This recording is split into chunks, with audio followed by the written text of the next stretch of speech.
पराकाष्ठा का संसार में कोई वर्णन नहीं कर सकता। इतनी अद्भुत प्रेम की पराकाष्ठा है। इसीलिए ठाकुर जी से बस निस्वार्थ प्रेम करें, क्योंकि जो भगवान से निस्वार्थ प्रेम करता है, जिसके अंतःकरण में भगवान के प्रति सच्चा प्रेम सच्चा विश्वास होता है, परमात्मा उसको अवश्य मिलते हैं।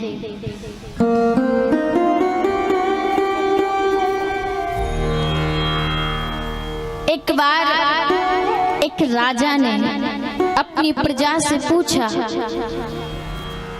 कि एक बात बताओ कि परमात्मा रहता कहाँ है और भगवान मिलता कैसे है और भगवान करता क्या है। 3 प्रश्न पूछे। कौन कौन से? भगवान मिलता कैसे है, भगवान रहता कहाँ है, भगवान करता क्या है। उस सभा में बड़े बड़े ज्ञानवान, बड़े बड़े धर्मात्मा, बड़े बड़े योगी, बड़े बड़े महापुरुष बैठे थे, लेकिन कोई भी राजन के प्रश्न का उत्तर ना दे सका। कुछ समय बाद एक छोटा सा विशुद्ध बालक आया, 5 वर्ष का बालक आया, और उस बालक ने हाथ जोड़कर राजन से निवेदन किया, राजन अगर आपको आपत्ति न हो तो मैं आपके प्रश्न का उत्तर, कि इतने बड़े सभा में बैठे बैठे ज्ञानवान, तेजवान, बड़े बड़े ज्ञानी धर्मात्मा मेरे प्रश्न का उत्तर ना दे सके, और ये नन्हा सा बालक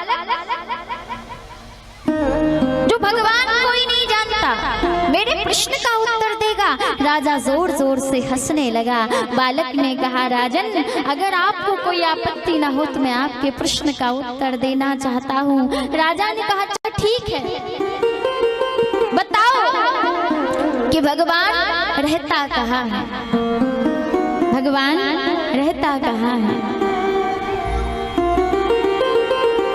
बालक ने कहा कि पहले मेरे लिए दूध मंगवाया जाए। राजा ने सोचा कि छोटा सा बालक है, बच्चा है, भूख लगी होगी इसलिए दूध मांग रहा है। जैसे ही बालक के लिए कटोरी में दूध मंगवाया गया, आज वह नन्हा सा बालक दूध की कटोरी में चारों ओर अपनी उंगली को घुमाने लगा। राजा ने कहा, बालक इस दूध में ये क्या कर रहे हो? बालक ने कहा, राजन इस दूध में माखन ढूंढ रहा हूँ, इस दूध में माखन ढूंढ रहा हूँ। राजा ने कहा, अरे मूर्ख बालक, इस दूध में माखन कहाँ से मिलेगा? जब तक इस दूध का दही नहीं बनाया जाएगा, और दही के बाद जब उस दही का मंथन किया जाएगा, तब मंथन करने के बाद उसमें से माखन प्रकट होगा। बालक कह रहा है, राजन यही तो मैं समझाना चाहता हूँ कि जिस तरह दूध में माखन छिपा है, लेकिन जब तक उसका मंथन नहीं करोगे तब तक वो माखन प्रकट होने वाला नहीं है। उसी प्रकार परमात्मा भी भक्त के इसी मन के मंदिर में बैठा है, लेकिन जब तक इस मन को मनोमंथन नहीं करोगे, जब तक इस मन का मनोमंथन नहीं करोगे, तब तक भगवान इस मन के अंदर से प्रकट होने वाला नहीं है। क्योंकि भगवान को ढूंढने के लिए वन में जाने की आवश्यकता नहीं, भगवान तो इसी मन के मंदिर में बैठे हैं। भगवान कहाँ रहते हैं? न वन में मिलेंगे ना भवन में मिलेंगे, भगवान भक्तों की मना में मिलेंगे, भगवान भक्तों की मना में मिलेंगे। मिलेंगे न काशी मथुरा में जाके, मिलेंगे न सरयू गंगा नहा के, पूरी द्वारका में फिरोगे भटकते, प्रभु तो सुदामा के भजना में मिलेंगे, भगवान भक्तों के मना में मिलेंगे।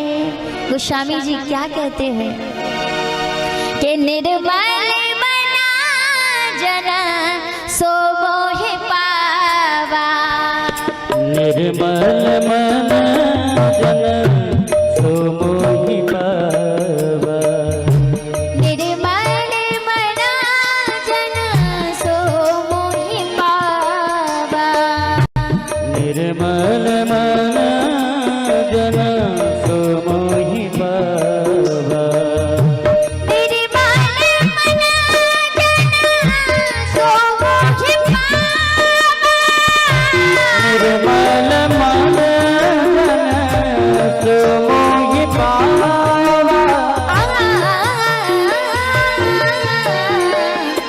मोहे कपट छल छिद्र न भावा, मोहि कपट छल छिद्र न भावा, मोहे कपट छल छिद्र न भावा,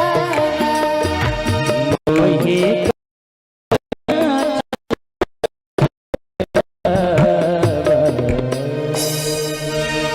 प्यारे मन के मंदिर में प्रभु को बसाना बात हर एक के बस की नहीं है, खेलना पड़ता है जिंदगी से, भक्ति इतनी भी सस्ती नहीं है।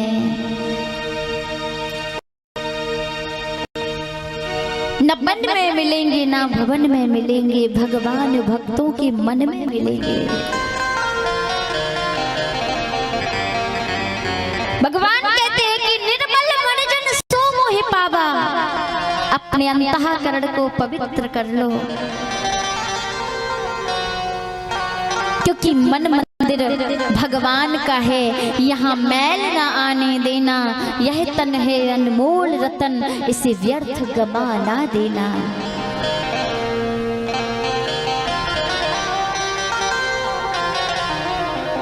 आप कोई भी अपराध, कोई भी पाप अपने पिता से छिपा सकते हो, अपनी माँ से छिपा सकते हो, अपने पति से छिपा सकते हो, पति पत्नी से छिपा सकता है, भाई से छिपा सकते हो, बहन से छिपा सकते हो, परिवार से, लेकिन जो स्वयं के हृदय में बैठा है उससे क्या कभी कुछ छिप सकता है? वो सब कुछ देख रहा है। इसीलिए माताओं से निवेदन है कि भूल कर भी भगवान के साथ कोई भी कपट मत करना, क्योंकि वो सब कुछ देख रहा है। आप ये मत सोचना कि वो कुछ नहीं देख रहा है, वो सब कुछ देख रहा है, क्योंकि वो उसे देखने के लिए आंखों की जरूरत नहीं है, सुनने के लिए कानों की जरूरत नहीं है, कर्म करने के लिए हाथों की जरूरत नहीं है। बिन पग चले सुने बिन काना, कर बिन कर्म करें विधि नाना, उसकी तो 1000 आंखें हैं, किस आंख से बच जाओगे आप? एक बार मैं एक जगह कथा कर रही थी, तो यजमान जी के यहाँ जहाँ मैं रुकी थी, तो उनके घर में एक बार एक छिपकली कहीं से आई और घी के डिब्बे में जाकर गिर गई।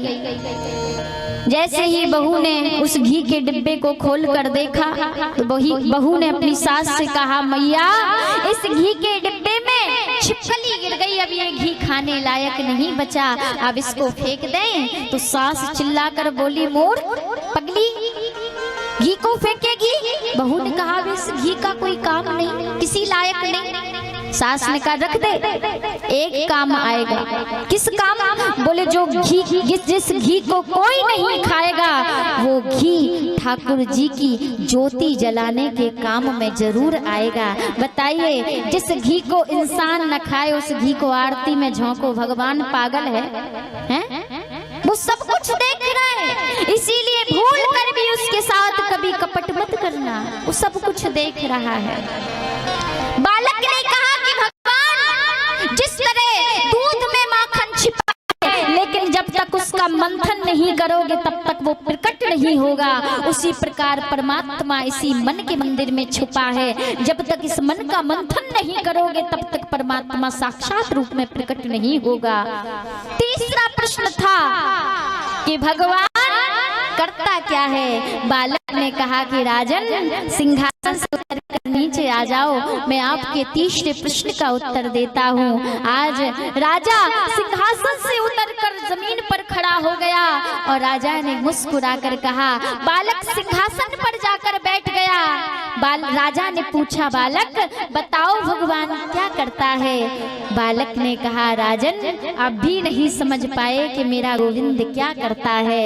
अरे मेरा परमात्मा यही तो करता है कि जमीन पर बैठने वाले को सिंहासन पर बिठा देता है और सिंहासन पर बैठने वाले को जमीन पर बिठा देता है। कब वो रंक से राजा बना दे और कब राजा से रंक बना दे। इसीलिए प्यारे, किसी भी चीज का अपमान मत करो, चाहे वो सुंदरता हो, चाहे वो ज्ञान हो, चाहे वो पैसा हो, चाहे वो पत्नी हो, चाहे वो बच्चे हो, किसी पर गर्व नहीं करना चाहिए, क्योंकि भगवान अगर दे सकता है तो एक दिन समय आने पर वापस भी ले सकता है, क्योंकि सब कुछ उसके हाथ में है। जब भी मन में अभिमान आए, कभी भी अगर इस हृदय में अभिमान का थोड़ा सा भी अंकुरा जागृत हो, तो मेरी एक बात गांठ बांध लेना माताओं, जब भी जीवन में अभिमान आए भाइयों, तो एक बार शमशान में जाकर 3 चक्कर लगा लेना, तुम्हारा अभिमान पल भर में चूर हो जाएगा, क्योंकि तुम्हें पता चल जाएगा कि मुझसे बेहद अच्छे लोग भी यहाँ खाक में मिले पड़े हैं। तो जीवन में अभिमान कभी आएगा ही नहीं। अभिमान करो, एक वस्तु का अभिमान करो। गोस्वामी तुलसीदास जी कहते हैं कि ऐसे अभिमान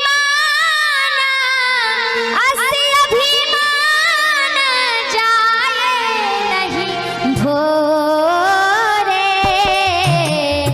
ऐसे अभिमान जाए नहीं भोरे, मैं सेवक रघुपति पति मोरे, मैं सेवक रघुपति पति मोरे, आसे अभिमान जाए नहीं भोरे, आसे अभिमान जाए नहीं भोरे, आसे अभिमान जाए नहीं भोरे, आसे अभिमान जाए नहीं भोरे,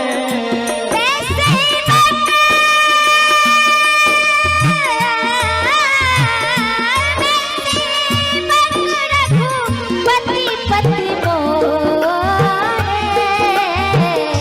असे अभिमान जाए नहीं भोरे,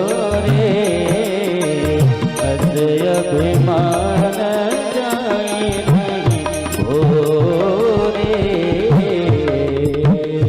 ऐसा अभिमान हमारे हृदय से कभी नहीं जाना चाहिए कि मैं भगवान के चरणों की केवल और केवल रज हूँ, केवल और केवल धूल हूँ।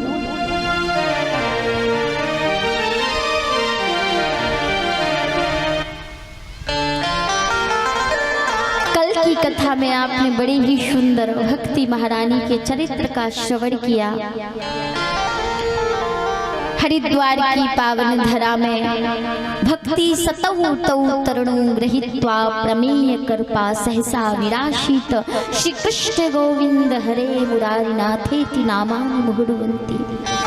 भक्ति ज्ञान वैराग्य सहित भक्ति के दुखों से निवृत्ति हुई और इस तरह भक्ति का दुख दूर किया। श्री भागवत महापुराण की पावन कथा ने सूत जी कहते हैं, ऋषियों,